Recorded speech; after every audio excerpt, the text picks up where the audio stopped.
ഇനി നെക്സ്റ്റ് നമ്മൾ modular arithmetic relate ചെയ്തിട്ടുള്ള ഏറ്റവും ബേസിക് ആയിട്ടുള്ളൊരു തിയറമാണ് പറയുന്നത് fundamental theorem of arithmetic. Fundamental theorem of arithmetic ഈ ജസ്റ്റ് ഇക്വേഷൻ മാത്രം നമുക്ക് അറിഞ്ഞിരുന്നാൽ മതി. എന്ന് പറയുന്നത് ഒരു നമ്പർ, ഒരു പോസിറ്റീവ് നമ്പർ. അപ്പോൾ ഏതൊരു പോസിറ്റീവ് ഇൻറ്റിജറിനെ നമുക്ക് എങ്ങനെ എഴുതാൻ പറ്റും? ഈ ഒരു ഫോമിൽ എഴുതാൻ പറ്റും. That is P1 raise to E1 into P2 raise to E2 into etcetera up to Pk raise to Ek. ഇതിൽ P1 P2 P3 etcetera up to Pk എന്ന് പറഞ്ഞാൽ എല്ലാം പ്രൈംസ് ആയിരിക്കും. അതുപോലെ E1 E2 etcetera up to Ek എന്ന് പറയുന്നത് positive integers ആയിരിക്കും. അപ്പോൾ ഏതൊരു പോസിറ്റീവ് ഇൻറ്റിജറിനെ നമുക്ക് എങ്ങനെ റെപ്രസെൻറ്റ് ചെയ്യാം? പ്രൈം ഫാക്ടേഴ്സിൻ്റെ പ്രോഡക്റ്റായിട്ട് റെപ്രസെൻറ്റ് ചെയ്യാൻ പറ്റും. അപ്പോൾ ഇതാണ് ഫണ്ടമെൻ്റൽ തിയറം ഓഫ് അരിത്മെറ്റിക്. അപ്പോൾ any positive integer greater than 1 can be written in the prime factorisation form P1 raise to E1 into P2 raise to E2 into etcetera up to Pk raise to Ek. നമുക്കിതിൻ്റെ രണ്ട് immediate ആയിട്ടുള്ള applications ആണ് നമ്മൾ പറയാൻ പോകുന്നത്. Next GCD and LCM. അപ്പോൾ GCD നിങ്ങൾക്ക് അറിയാം, greatest common divisor of A, B. നമ്മൾ യൂക്ലിഡിയൻ അൽഗോരിതം ഡിസ്കസ് ചെയ്തതാണ് GCD ഓഫ് AB ഇവാലുവേറ്റ് ചെയ്യാൻ വേണ്ടി. ഇനി ഈ ഒരു പ്രോപ്പർട്ടി നമ്മളിവിടെ അപ്ലൈ ചെയ്യണം. അപ്പോൾ എയും ബിയും എന്താണ്? പോസിറ്റീവ് ഇൻറ്റിജേഴ്സാണ്. അപ്പോൾ ഏതൊരു പോസിറ്റീവ് ഇൻറ്റിജറിനെ നമുക്ക് ഇങ്ങനെ റെപ്രസെൻറ്റ് ചെയ്യാമെന്നാണ് നമ്മൾ പറഞ്ഞത്. സോ ദാറ്റ് മീൻസ് എ നമ്മൾ P1 raise to A1 into P2 raise to A2 into etcetera up to Pk raise to Ek എന്ന് റെപ്രസെൻറ്റ് ചെയ്തു എന്ന് കരുതുക. അതുപോലെ തന്നെ ബിയും ഒരു പോസിറ്റീവ് ഇൻറ്റിജർ ആണെങ്കിൽ നമുക്കതിനെയും ഇതേ ഫോമിൽ റെപ്രസെൻറ്റ് ചെയ്യാം. So B is equal to P1 raise to B1 into P2 raise to B2 into etcetera up to Pk raise to Bk. അപ്പോൾ രണ്ടിടത്തും പ്രൈംസിൻ്റെ ഓർഡർ സെയിം ആണ്, P1 P2 etcetera up to Pk. ഈ exponents മാത്രമേ change ചെയ്യുന്നുള്ളൂ. എയുടെ കേസിൽ A1 to Ak, ബിയുടെ കേസിൽ B1 B2 etcetera up to Bk. ഇനി GCD ഓഫ് A, B എന്ന് പറഞ്ഞാൽ നമുക്ക് എങ്ങനെ റെപ്രസെൻറ്റ് ചെയ്യാൻ പറ്റും? P1 raise to minimum of A1, B1. അപ്പോൾ P1 എന്ന് പറഞ്ഞ പ്രൈം നമ്മളുടെ ഫസ്റ്റ് പ്രൈം. ഇവിടെയുണ്ട് P1, ഇവിടെയുണ്ട് P1. അപ്പോൾ ഗ്രേറ്റസ്റ്റ് കോമൺ ഡിവൈസറാണ് വരേണ്ടത്. അപ്പോൾ A1ലും B1ലും ഏറ്റവും മിനിമം ഏതാണോ അതായിരിക്കും നമ്മളുടെ ഗ്രേറ്റസ്റ്റ് കോമൺ ഡിവൈസർ നമ്മൾ കൺസിഡർ ചെയ്യുന്നത്. So P1 raise to minimum of A1, B1. അതേപോലെ തന്നെ P2, P3 etcetera up to Pk വരെ കൺസിഡർ ചെയ്യുക. സോ GCD കാൽക്കുലേറ്റ് ചെയ്യാൻ വേണ്ടി ഓൾട്ടർനേറ്റ് മെത്തേഡാണ് പറഞ്ഞേക്കുന്നത്, using the fundamental theorem of arithmetic. അപ്പോൾ രണ്ട് നമ്പേഴ്സിനെ നമുക്ക് പ്രൈം ഫാക്ടേഴ്സിൻ്റെ ഫോമിൽ റെപ്രസെൻറ്റ് ചെയ്യാൻ പറ്റുകയാണെങ്കിൽ നമുക്ക് ഈ ഒരു മെത്തേഡ് യൂസ് ചെയ്തിട്ട് GCD ഇവാലുവേറ്റ് ചെയ്യാൻ പറ്റും. അപ്പോൾ എയും ബിയും നമ്മൾ പ്രൈം ഫാക്ടേഴ്സിൻ്റെ ഫോമിൽ റെപ്രസെൻറ്റ് ചെയ്യുന്നു using same set of primes P1, P2 etcetera up to Pk. ഇങ്ങനെയാണെങ്കിൽ GCD ഓഫ് AB നമുക്ക് ഇവാലുവേറ്റ് ചെയ്യണമെങ്കിൽ P1 റേസ് ടു ഈ A1ലും B1ലും ചെറുതേതാണോ അത് നമ്മൾ കൺസിഡർ ചെയ്യുക. That is minimum of A1, B1. അപ്പോൾ അത് P1ൻ്റെയും P2ൻ്റെയും എക്സെട്ര അപ് ടു Pk വരെ എല്ലാവരും നമ്മൾ കൺസിഡർ ചെയ്തതിൻ്റെ പ്രോഡക്റ്റ് എടുത്താൽ നമുക്ക് എന്ത് കിട്ടും? We will get the GCD of A, B. Next application is least common multiplier. നമ്മൾ LC എന്നും പറയും. നമ്മൾ GCD എന്ന് പറഞ്ഞാൽ ഗ്രേറ്റസ്റ്റ് കോമൺ ഡിവൈസറായിരുന്നു. അപ്പോൾ ഗ്രേറ്റസ്റ്റ് കോമൺ ഡിവൈസർ കണ്ടുപിടിക്കാൻ നമ്മൾ മിനിമം വാല്യൂ ആണ് ചൂസ് ചെയ്തത്. ഇനി LCM ഓഫ് A, B എന്ന് പറഞ്ഞാൽ എന്തായിരിക്കും? It is smallest integer that is A multiple of both A and B. അപ്പോൾ രണ്ടിൻ്റെ മൾട്ടിപ്പിൾ ആയിട്ടുള്ള സ്മോളസ്റ്റ് ഇൻറ്റിജറിനെയാണ് കണ്ടുപിടിക്കേണ്ടത്. അപ്പോൾ LCM കണ്ടുപിടിക്കാൻ നമ്മൾ യൂസ് ചെയ്യേണ്ടത് നേരത്തെ കണ്ട GCDയിൽ കണ്ട ഇക്വേഷനിൽ നമ്മൾ മിനിമം യൂസ് ചെയ്തെങ്കിൽ ഇവിടെ നമ്മൾ എന്ത് ഉപയോഗിച്ചാൽ മതി? മാക്സിമം യൂസ് ചെയ്താൽ മതി. ആ ഒറ്റ ഡിഫറൻസ് മാത്രമേ ഉള്ളൂ. A എന്ന് പറഞ്ഞു കഴിഞ്ഞാൽ നമ്മൾ പ്രൈം ഫാക്ടേഴ്സിൻ്റെ പ്രോഡക്റ്റായിട്ട് റെപ്രസെൻറ്റ് ചെയ്തു, ബിനെ പ്രൈം ഫാക്ടേഴ്സിൻ്റെ പ്രോഡക്റ്റായിട്ട് റെപ്രസെൻറ്റ് ചെയ്തു. ഇനി LCM of A, B is equal to P1 raise to maximum of A1 and B1. അതുപോലെ തന്നെ into P2 raise to maximum of A2, B2 etcetera up to Pk raise to maximum of Ak, Bk. അപ്പോൾ fundamental theorem of arithmetic use ചെയ്യുകയാണെങ്കിൽ GCD calculation അല്ലെങ്കിൽ LCM calculation നമുക്ക് simplify ചെയ്യാൻ പറ്റും. GCD ആണെങ്കിൽ പ്രൈംസിൻ്റെ മിനിമം പവേഴ്സ് കൺസിഡർ ചെയ്യുക, LCM ആണെങ്കിൽ പ്രൈംസിൻ്റെ മാക്സിമം പവേഴ്സ് കൺസിഡർ ചെയ്യുക. ഇനി നമുക്കിത് രണ്ടും കൂടി കമ്പൈൻ ചെയ്ത് എന്ത് മനസ്സിലാവും? LCM of AB into GCD of A, B is equal to A into B. അപ്പോൾ LCMൻ്റെയും GCDയുടെയും പ്രോഡക്റ്റ് എടുത്താൽ നമുക്ക് നമ്പേഴ്സിൻ്റെ പ്രോഡക്റ്റ് തന്നെയായിരിക്കും കിട്ടുക. So that's all of modular arithmetic and fundamental theorem of arithmetic.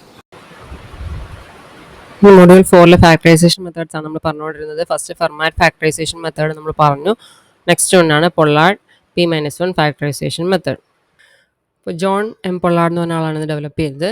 So he find out that നമുക്ക് P എന്ന് പറഞ്ഞത് it's A prime factor of A number n എന്ന് പറഞ്ഞാൽ നമുക്ക് ഫാക്ടറൈസ് ചെയ്യണ നമ്പർ. അപ്പോൾ അതിൻ്റെ ഒരു പ്രൈം ഫാക്ടറായിട്ട് P ആൾ ഐഡൻറ്റിഫൈ ചെയ്തു. അത് കാൽക്കുലേറ്റ് ചെയ്യാൻ വേണ്ടി യൂസ് ചെയ്ത ഫോമുലയാണ് ഇക്വേഷനാണ് ഈ കാണിച്ചിരിക്കുന്നത്. P equal to GCD of 2 raise to B factorial -1, n. And this is based on the condition that ഈ P എന്ന് പറഞ്ഞ പ്രൈം എന്ന് നമ്മൾ പറഞ്ഞല്ലോ, പ്രൈം ഫാക്ടർ ആണെന്ന് പറഞ്ഞു എൻ്റെ. അപ്പോൾ ഈ P-1 പറഞ്ഞതിൻ്റെ ഈ ക്യാപിറ്റൽ ബിയേക്കാളും ലാർജസ്റ്റ് ആയിട്ട് ഫാക്ടേഴ്സ് ഒന്നും ഉണ്ടാവാൻ പാടില്ല എന്നുള്ളതാണ് വെച്ച കണ്ടീഷൻ. ഈ ക്യാപിറ്റൽ ബി എന്ന് പറയുന്നത് it is A pre defined value call bound. അപ്പോൾ ഈ ബൗണ്ടിനേക്കാളും ലാർജറായിട്ടുള്ള ഒരു ഫാക്ടർ പി മൈനസ് വൺ ഉണ്ടാവാൻ പാടില്ല. അങ്ങനെയാണെങ്കിൽ based on this condition we can find a prime factor P for the value of N and this method is called Pollard P minus one factorization method. ഇതാണ് എൻ്റെ pseudo code. എന്ന് പറഞ്ഞാൽ നമുക്കറിയാം നമുക്ക് factorise ചെയ്യണ നമ്പർ ബി നമ്മളിപ്പോൾ പറഞ്ഞു which is the bound. അല്ലെങ്കിൽ പി മൈനസ് വണ്ണിന് ബിയേക്കാളും ലാർജസ്റ്റ് ആയിട്ടുള്ള ഫാക്ടേഴ്സ് ഒന്നും ഉണ്ടാവാൻ പാടില്ല എന്ന് പറഞ്ഞു. അപ്പോൾ ഇതിനകത്ത് ഫസ്റ്റ് നമ്മൾ എ എന്ന് പറഞ്ഞ രണ്ട് വാല്യൂസ് 2 ആയിട്ട് ഇനിഷ്യലൈസ് ചെയ്യുന്നു. ഇനി while E less than or equal to B. ഇപ്പോൾ ബി എന്ന് പറഞ്ഞാൽ നമ്മുടെ ബൗണ്ടാണ് നമ്മൾ പറഞ്ഞു. ബൗണ്ട് വാല്യൂ ചിലപ്പോൾ നമുക്ക് ക്വസ്റ്റ്യൻ ഇൻപുട്ടായിട്ട് തരും, അല്ലെങ്കിൽ നമ്മൾ തന്നെ ഏതെങ്കിലും വാല്യൂ 1 2 3 അതിൽ സെറ്റ് ചെയ്തിട്ട് നോക്കാം. സോ ഇപ്പോൾ എ ഈക്വൽ ടു 2 ആണ്, ഇ ഈക്വൽ ടു 2 ആണ്. സോ നമ്മളിപ്പോൾ കറൻറ്റ്ലി ഇവിടെ ഇപ്പോൾ ബിക്ക് എന്ത് വാല്യൂ ആണ് ചൂസ് ചെയ്യുന്നത് അതിനനുസരിച്ചായിരിക്കും കണ്ടീഷൻ വരിക. ഇപ്പോൾ കണ്ടീഷൻ ട്രൂ ആണെങ്കിൽ നെക്സ്റ്റ് നമ്മൾ എന്താ കണ്ടുപിടിക്കുന്നത്? A giving A raise to E mod N. ഇപ്പോൾ എയുടെ വാല്യൂ ഇവിടെയുണ്ട്, ഇയുടെ വാല്യൂ ഇവിടെയുണ്ട്. അപ്പോൾ A raise to E mod N നമ്മൾ കണ്ടുപിടിച്ചു, and that is stored to A. Then E നമ്മളൊന്ന് ഇൻക്രിമെൻറ്റ് ചെയ്തു, അഗെയിൻ വീണ്ടും ലൂപ്പിൽ പോയി. അപ്പോൾ നമ്മൾ largest P minus one largest ഫാക്ടറിന് ബൗണ്ടായിട്ട് നമ്മൾ പറഞ്ഞേക്കുന്നത് ഈ ബി ആണ്. അപ്പോൾ അതുകൊണ്ട് ബിയേക്കാൾ ലെസ് ആയിട്ടുള്ള ഈ വരുന്ന കേസുകളിൽ മാത്രം നമുക്ക് ഈ ലൂപ്പ് വർക്ക് ചെയ്യേണ്ട ആവശ്യമുള്ളൂ. അപ്പോൾ ഈ എന്ന് ഇൻക്രിമെൻറ്റ് ചെയ്തിട്ട് വീണ്ടും ചെല്ലുമ്പോഴും കണ്ടീഷൻ ട്രൂ ആണെങ്കിൽ നമ്മൾ വീണ്ടും ഇതേ പ്രോസസ്സ് റിപ്പീറ്റ് ചെയ്ത് എ അപ്ഡേറ്റ് ചെയ്തുകൊണ്ടേയിരിക്കും. ഈ നെക്സ്റ്റ് നമ്മൾ ലൂപ്പിൽ നിന്ന് പുറത്തിറങ്ങി ചെക്ക് ചെയ്യേണ്ടത് ഈ ഇവിടെ നമ്മൾ കാൽക്കുലേറ്റ് ചെയ്ത് കിട്ടിയ റിസൾട്ടിൽ കിട്ടിയ എയുടെയും അതായത് എ മൈനസ് വണ്ണിൻ്റെയും എന്നിൻ്റെയും ജി സി ഡി കണ്ടുപിടിക്കുക. That will be the value of P. ഇനി പിയുടെ വാല്യൂ 1നും എന്നിനും ലെസ്സിന് ഇടയ്ക്കായിരിക്കും. അങ്ങനെയാണെങ്കിൽ return the value of P, അല്ലെങ്കിൽ എൽസ് റിട്ടേൺ ഫെയിലിയർ. എക്സാമ്പിൾ കാണുമ്പോൾ കുറച്ചുകൂടി ക്ലിയർ ആവും. So factorize the value 91. അപ്പോൾ എന്ന് പറയുന്നതാണ് 91. അപ്പോൾ ഇവിടെ നമ്മൾ ക്യാപിറ്റൽ ബി ആയിട്ട് 3 ആണ് എത്തിയിട്ടുള്ളത് കരുതുക. അപ്പോൾ എയുടെയും ഇയുടെയും വാല്യൂ നമ്മൾ ഫസ്റ്റ് 2 ആയിട്ട് ഇനിഷ്യലൈസ് ചെയ്തു. ഇനി ഫസ്റ്റ് ഇപ്പോൾ എന്താ while E less than or equal to B. ഇയുടെ വാല്യൂ 2 ആയിരുന്നു. So 2 less than or equal to ബിയുടെ വാല്യൂ നമ്മൾ പറഞ്ഞു 3 ആണെന്ന് പറഞ്ഞു. So 2 less than or equal to 3. Condition true ആണ്. നെക്സ്റ്റ് എന്ത് ചെയ്തു? A equal to A raise to E മോഡലിന് വാല്യൂവേറ്റ് ചെയ്യാം. അതാണ് എഴുതിയേക്കുന്നത്. A equal to A raise to E mod N. എയുടെ വാല്യൂ 2, ഇയുടെ value 2. So 2 raise to 2 model. അപ്പോൾ 4 മോഡ് 91 കിട്ടി. നെക്സ്റ്റ് നമ്മൾ വീണ്ടും E equal to E plus 1 ചെയ്തു. പിയുടെ വാല്യൂ എന്തായി? 2 ആയിരുന്നു നേരത്തെ, അത് ഇൻക്രിമെൻറ്റ് ചെയ്ത് 3 ആയി. വീണ്ടും നമ്മൾ ലൂപ്പിൽ പോയി 3 less than or equal to 3 condition true ആണ്. Again evaluate the value of A equal to A raise to E mod N. എയുടെ വാല്യൂ ഇപ്പോൾ ഓൾറെഡി എന്തായിരുന്നു? 4 ആയിരുന്നു. So 4 raise to 3 mod 91. അപ്പോൾ നമുക്ക് 64 മോഡ് 91 കിട്ടി. നെക്സ്റ്റ് ടൈം വീണ്ടും ഈ ഇൻക്രിമെൻറ്റ് ചെയ്യുമ്പോൾ എന്താ? ഈ 4 ആയി. അപ്പോൾ മോളിൽ ചെല്ലുമ്പം 4 less than or equal to 3 അല്ല. അപ്പോൾ കണ്ടീഷൻ ഫോൾസ് ആയി, നമ്മൾ പുറത്തിറങ്ങി. നെക്സ്റ്റ് എന്താണ് കണ്ടുപിടിക്കുന്നത്? P giving G C D of A minus 1 comma N. ഇവിടെ ഇപ്പം നമുക്ക് എ എത്ര കിട്ടി? 64 ആണ്. 64 മൈനസ് 1 എന്ന് പറയുമ്പോൾ 63. സോ ജി സി ഡി ഓഫ് 63യും എന്നും, എൻ്റെ വാല്യൂ 91. ഇനിയിപ്പോൾ ഇത് കണ്ടുപിടിക്കാൻ വേണ്ടി നമുക്ക് നേരത്തെ പഠിച്ചിട്ടുള്ളതാണ് യൂക്ലിഡിയൻ അൽഗോരിതം യൂസ് ചെയ്യാം. 91ന് നമ്മൾ 63യുടെ ഒരു ഫാക്ടർ പ്ലസ് സംതിങ് ആയിട്ട് റെപ്രസെൻറ്റ് ചെയ്യാൻ വേണ്ടി നോക്കുക. So 91 equal to 63 into 1 plus 28. 63 91 നമ്മുടെ കയ്യിലുണ്ട്. ഇവിടെ ഇപ്പോൾ 91 ഒരു 63 കൂടുതൽ പറ്റില്ല, അതുകൊണ്ടാണ് ഇൻറ്റു 1. പിന്നെ ബാക്കി ഡിഫറൻസ് എന്താണോ അതാണ് പ്ലസ് എഴുതിയിരിക്കുന്നത്. നെക്സ്റ്റ് സ്റ്റെപ്പിൽ നമ്മൾ 63നെ ഇങ്ങോട്ട് കൊണ്ടുപോയി 28നെ ഇങ്ങോട്ട് കൊണ്ടുപോയി. 63 ഈക്വൽ ടു 28 ഇൻറ്റു നമുക്കറിയാം 2 ടൈംസ് പറ്റും, 56 വരെ പറ്റും. Into 2 56 plus 7 63. നെക്സ്റ്റ് 28നെ ഇങ്ങോട്ട് കൊണ്ടുപോയി 7നെ ഇങ്ങോട്ട് കൊണ്ടുവന്നു. So 28 equal to 7 into 4 plus 0.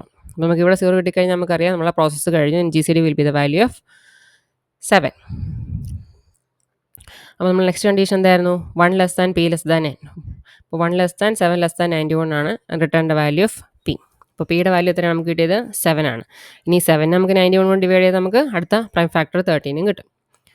So this is the Pollard P minus 1 factorization method. ഇനി നമ്മൾ ഫസ്റ്റ് പറഞ്ഞ ക്രൈറ്റീരിയ എന്ന് വെച്ചാൽ ഈ ഒരു criteria, that is P is equal to G C D of 2 raise to B factorial minus 1 comma N. ഈ ഒരു equation ഉപയോഗിച്ച് വേണമെങ്കിൽ നമുക്ക് ഇതേ സൊല്യൂഷനിലേക്ക് പോവാം. ഇവിടെ ഇപ്പോൾ ഞാൻ അൽഗോരിതം അങ്ങനെ ഫോളോ ചെയ്ത് പറഞ്ഞു എന്നേ ഉള്ളൂ. സെയിം പ്രോസസ്സ് തന്നെയാണ് ഇവിടെ അവിടെയും ചെയ്യുന്നത്. ഇനിയിപ്പോൾ ഈ ഒരു കേസിലാണെങ്കിൽ 91 നമുക്ക് ഫാക്ടറൈസ് ചെയ്യാനുള്ള പർപ്പസ്. ഫസ്റ്റ് നമ്മൾ we choose an integer 2 such that G C D of 2, 91 equal to 1. ഇപ്പോൾ ഇവിടെ നമ്മൾ 2 ചൂസ് ചെയ്തതുപോലെ തന്നെ G C D of 2, 91 equal to 1 satisfy ചെയ്യുന്നതുകൊണ്ട് നമ്മൾ 2 എന്ന് പറഞ്ഞ നമ്പർ ചൂസ് ചെയ്തു.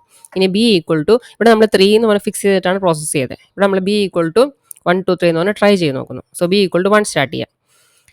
അപ്പം 2 റേസ് ടു ബി ഫാക്ടോറിയൽ എന്ന് പറഞ്ഞാൽ എന്തായിരിക്കും? 2 റേസ് ടു 1 ഫാക്ടോറിയൽ എന്ന് പറയുമ്പോൾ നമുക്ക് 2 തന്നെ കിട്ടും. നെക്സ്റ്റ് നമ്മൾ G C D of 2 raise to B factorial minus 1 comma N. നമ്മൾ നേരത്തെ പറഞ്ഞ ഇക്വേഷൻ ഇതാണ്. 2 റേസ് ടു ബി ഫാക്ടോറിയൽ കണ്ടുപിടിക്കുക, മൈനസ് 1 കണ്ടുപിടിക്കുക, എന്നുമായിട്ട് ജി സി ഡി നോക്കുക. അപ്പോൾ ഇവിടെ 2 ആയിരുന്നു. അപ്പോൾ 2 മൈനസ് 1 എന്ന് പറയുമ്പോൾ എന്തായി? 1 ആയി. സോ ജി സി ഡി ഓഫ് 1, 91 equal to 1. That is a trivial solution. നമുക്ക് നോൺ ട്രിവിയൽ സൊല്യൂഷൻ കിട്ടുമ്പോഴാണ് നമ്മളുടെ ആൻസർ ആവുക. Next B equal to T to try ചെയ്തു. So 2 raise to 2 factorial. അപ്പോൾ എത്രയായി 4 കിട്ടി. ജി സി ഡി ഓഫ് 4 - 1 അതായത് 3യും 91. അവിടെ നമുക്ക് ജി സി ഡി 1 കിട്ടി. That is also a trivial solution. Next സ്റ്റെപ്പിൽ നമ്മൾ ബി ഈക്വൽ ടു 3 ട്രൈ ചെയ്യുന്നു. So 2 raise to 3 factorial. അപ്പോൾ നമുക്ക് എന്ത് കിട്ടും 2 റേസ് ടു 6 അതായത് 64 കിട്ടും. ഇനി ജി സി ഡി ഓഫ് 64 - 1, 91. ഇതേ പ്രോസസ്സ് തന്നെയാണ് ഇവിടെ വന്നത്.